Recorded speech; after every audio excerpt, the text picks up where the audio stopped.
The title of our passage this week is Scarecrows. So today, of our close reading passage, I am just going to read it to you today. That is the cold read. That's me just reading it to you. A cold read is reading something you've never read before and listening to the story. So today, you're going to follow along with either your finger or you can follow along with the eraser of your pencil, but you don't need to be underlining while you're reading because we're going to go back in the story later and do those annotations that we talked about, okay?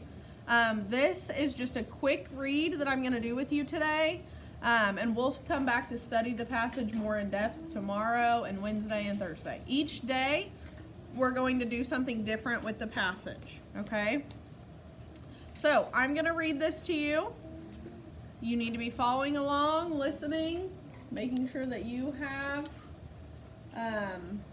your name on the top, just in case you would lose it or whatever. When you're done, it's going to go in your red reading folder. Okay, thumbs up when you're ready.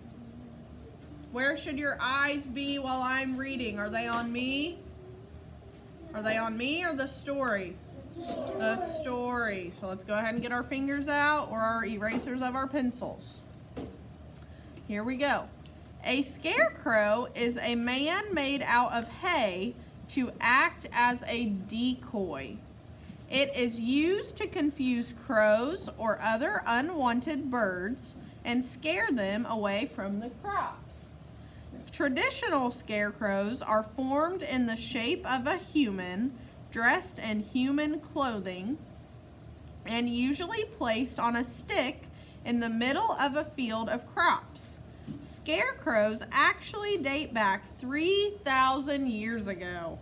Farmers used them in ancient times for the same reason as they are used now, to prevent birds from eating their seeds and crops. While they are practical tools used by farmers, scarecrows are also used as decoration during the fall season. So today I'm just reading it to you one time. Okay, it's just a quick read. We've never read this before, so we're reading it really quickly.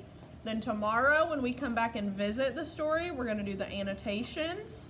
We're going to do those markings that we talked about. Wednesday when we read it, we're going to do some questions that we'll go back in the story and highlight our answers to find the text. Evidence. And then Thursday we're going to do a writing activity over this. So even though we're looking at the same passage all week long, we are doing something different with the passage every day. We're not doing the same thing every day with the passage. Does that make sense to everyone? Yes. Okay, like we read our story a couple different times throughout the week.